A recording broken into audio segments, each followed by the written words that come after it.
घने और हरे भरे जंगल में एक छोटा सा घोंसला था जहां रीमा चिड़िया अपने परिवार के साथ रहती थी। हाल ही में उसके जीवन में एक नन्ही परी ने कदम रखा था। रीमा अपनी बेटी चुटकी को पाकर बहुत खुश थी, पर घर की बड़ी यानी रीमा की सास इस बात से नाखुश। माँ, मुझे उम्मीद थी कि इस बार कुल का दीपक आएगा। ये तो लड़की हुई है। अब इसकी पढ़ाई लिखाई और शादी का बोझ कौन उठाएगा? हमारे पास तो दाने दाने के लाले पड़े हैं। माँ जी, लड़का हो या लड़की, बच्चा तो हमारा ही है। आप चिंता ना करें, मैं दिन रात मेहनत करूंगी और अपनी बेटी को काबिल बनाऊंगी। वह किसी बोझ की तरह नहीं, बल्कि हमारा सहारा बनकर रहेगी। कुछ ही दिन बीते थे कि कुदरत ने अपना रंग बदला। जंगल में कड़ाके की ठंड पड़ने लगी और आसमान से सफेद बर्फ की चादर गिरने लगी। दाना पानी मिलना दूभर हो गया। रीमा बहू, बाहर देखो, बर्फबारी शुरू हो गई है। न घर में राशन है, न चुटकी के दूध के लिए पैसे। अब हम क्या करेंगे? इस ठंड में तो हम सब भूखे मर जाएंगे। माँ जी, आप घबराइए मत, मैं अभी काम की तलाश में बाहर जाती हूँ। अगर कोई काम मिल गया तो मैं शाम तक राशन और दूध लेकर आऊंगी। पागल मत बनो रीमा, बाहर बर्फीला तूफान है, पंख जम जाएंगे तुम्हारे। माँ जी, ममता ठंड से नहीं डरती। आप बस मेरी बेटी का ध्यान रखना। मैं हार मानकर नहीं बैठ सकती। रीमा बर्फीली हवाओं को चीरती हुई काम ढूंढने निकली। तभी उसे कुछ हलचल दिखी। वहाँ कालू कौवा एक बड़ी इमारत बनवा रहा था। कालू भाई, क्या मुझे यहाँ कुछ काम मिल सकता है? मुझे पैसों की बहुत जरूरत है। काम तो बहुत है, लेकिन क्या तुम इस बर्फ में ईंटें और गारा उठा पाओगी? अगर कर सकती हो तो लग जाओ काम पर। रीमा ने बिना देर किए काम शुरू कर दिया। वह ठंडे पानी में मिट्टी गूंथती और भारी सामान ढोती।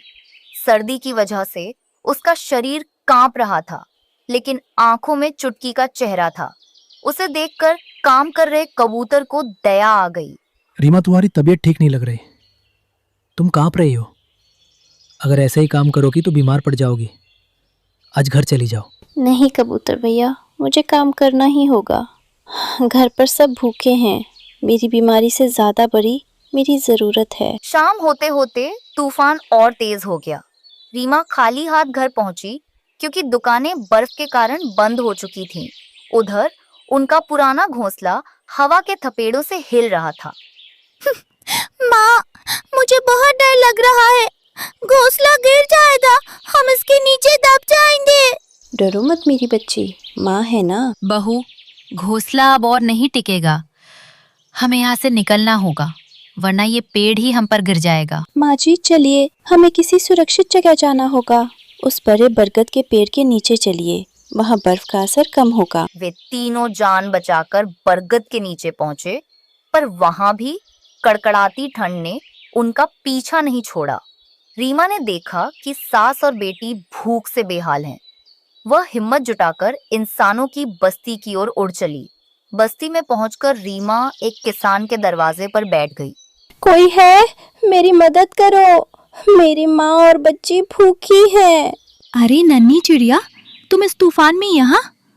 ठहरो, मैं तुम्हें कुछ अनाज और रोटी के टुकड़े देती हूँ। खाना लेकर लौटते समय रीमा की नजर एक कूड़े के ढेर पर पड़ी। वहां ढेरों सफेद अंडों के छिलके पड़े थे जो इंसानों ने फेंक दिए थे। रीमा के दिमाग में एक बिजली सी कौंधी। ये छिलके तो पत्थर की तरह मजबूत हैं और इनके अंदर ठंड भी नहीं लगती। क्यों ना मैं इन्हीं से एक नया घर बनाऊं। रीमा ने फौरन वापस जाकर अपनी सास और बेटी को भोजन दिया और फिर काम में जुट गई। उसने अपनी चोंच से एक एक करके अंडों के छिलकों को जमा किया और उन्हें पेड़ की एक सुरक्षित खोह में मिट्टी की मदद से जोड़ना शुरू किया। बहू, ये तुम क्या कर रही हो? माँ जी, मैं एक ऐसा घर बना रही हूँ जिसे न हवा हिला पाएगी और न बर्फ गला पाएगी। रात भर की मेहनत के बाद सुबह तक एक सुंदर सफेद और गोल घर तैयार था। यह घर दिखने में किसी संगमरमर के महल जैसा लग रहा था। रीमा बहू, मुझे माफ कर दो। मैंने सोचा था कि बेटी बोझ होती है, पर आज तुम्हारी मेहनत और सूझबूझ ने हम सबकी जान बचा ली। तुमने साबित कर दिया कि एक माँ और बेटी अगर ठान लें तो तूफानों का रुख भी मोड़ सकती हैं। जब तीनों उसके अंदर गए तो वह अंदर से बहुत गर्म और आरामदायक था। उस दिन के बाद रीमा, उसकी सास और नन्ही चुटकी उस अंडों के घर में खुशी खुशी रहने लगे। रीमा ने न केवल अपनी बेटी को पढ़ाया बल्कि उसे जंगल की सबसे बहादुर चिड़िया बनाया। घने जंगल में कड़ाके की ठंड पड़ रही थी। आसमान से रुई के फाहों की तरह सफेद बर्फ गिर रही थी। रीमा चिड़िया अपने घोंसले में अपने 2 बच्चों कुक्कू और छुटकी के साथ दुबक कर बैठी थी। बाहर का नजारा जितना सुंदर था उतनी ही जान। देखो कितनी सुंदर बर्फ है।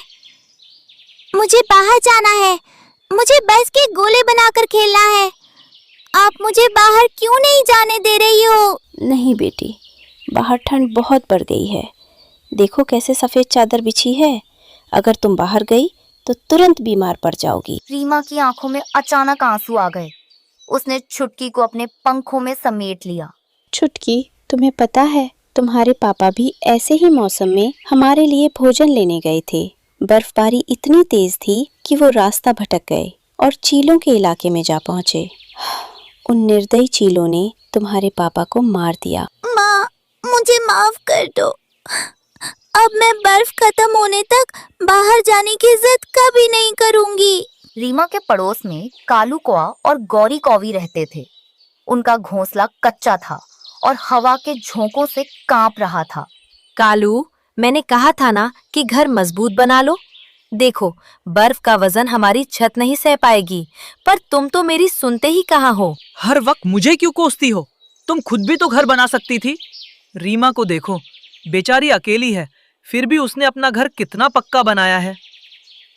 तुम बस खाना और सोना जानती हो। चुप रहो कालू, अगर तेज हवा चली तो हमारा घर बिखर जाएगा और हम इस पाले में जम जाएंगे। दूसरी तरफ ऊंचे पहाड़ों पर रहने वाले चील ठंड से बेहाल थे। उनके पास रहने का कोई सही ठिकाना नहीं बचा था। मुझसे ये ठंड और बर्दाश्त नहीं होती। मेरे लिए आग जलाओ, वरना मैं मर जाऊंगी। हर तरफ बर्फ जमी है। सूखी लकड़ियां कहाँ से लाऊं? मुझे खुद भी बहुत ठंड लग रही है। मेरे पास एक उपाय है। क्यों ना हम नीचे जंगल में चलें? वहाँ छोटे पक्षियों ने बड़े आरामदेह घर बना रखे होंगे। हम उन पर हमला करेंगे और उनके घर छीन लेंगे। यह सुनकर सभी चील इकट्ठा हुए और उन्होंने जंगल की ओर उड़ान भरी। चील सबसे पहले कालू कौए के घर पहुंचे। चील भाई, आप यहाँ? हमसे कोई गलती हो गई क्या? गलती की बात छोड़ कौए, ये घर अब हमारा है। तुम दोनों यहाँ से फौरन निकल जाओ। पर चील भाई, इतनी बर्फ में हम कहाँ जाएंगे? ये हमारा घर है। या तो जान दो या घर दो। चुनाव तुम्हारा है। कालू और गौरी डरकर भाग निकले। उधर एक विशाल चील रीमा के घोंसले में घुस गई। ए चिड़िया, अपने बच्चों को उठा और यहाँ से दफा हो जा। अब इस घर में मैं रहूंगी। ये आप क्या कह रही हैं? मेरे छोटे छोटे बच्चे इस ठंड में मर जाएंगे। ये घर मैंने अपनी मेहनत से बनाया है। अगर अपने बच्चों की जान प्यारी है तो खामोशी से निकल जा, वरना इन्हें मैं अभी कच्चा चबा जाऊंगी। रीमा अपने बच्चों को लेकर ठिठुरती हुई जंगल के बीच पहुंची। वहां उसे कालू, गौरी और कबूतर भाई भी मिले। रीमा बहन, चीलों ने मेरा घर भी छीन लिया। अब हम कहाँ जाएं? हम सब ठंड से मारे जाएंगे। माँ, मैंने सुना है कि ध्रुवीय इलाकों में लोग बर्फ से घर बनाते हैं, जिसे इग्लू कहते हैं। वो बाहर से ठंडे पर अंदर से बहुत गर्म होते हैं। बर्फ से घर? वो तो और भी ठंडा होगा कुक्कू। नहीं चाची, बर्फ की दीवारें अंदर की गर्मी को बाहर नहीं जाने देती। अगर हम सब मिलकर गोल आकार के बर्फ के घर बनाएं, तो हम बच सकते हैं। कुक्कू की बात सुनकर सभी पक्षियों में उम्मीद जागी। सबने मिलकर बर्फ की ईंटें जमा करना शुरू किया। चलो भाइयों, हिम्मत मत हारो। कुक्कू सही कह रहा है। रीमा ने बर्फ की ईंटों को तराश कर छोटे छोटे गोल इग्लू तैयार किए। जैसे ही वे इग्लू के अंदर गए, उन्हें एहसास हुआ कि बाहर की बर्फीली हवा अंदर नहीं आ रही थी। वाह माँ, ये तो सच में बहुत गर्म है। कुक्कू बेटा, आज तुम्हारी अकल ने हम सबकी जान बचा ली। हम बेकार ही चीलों से डर रहे थे। हमारी एकता और सोच ही हमारा असली घर है। चील पक्षियों के घरों में तो बैठ गए थे, लेकिन वे घर पक्षियों के छोटे शरीर के हिसाब से थे, जिनमें चील फिट नहीं हो पा रहे थे। दूसरी तरफ सभी पक्षी अपने नए और सुरक्षित इग्लू में मजे से रहने लगे।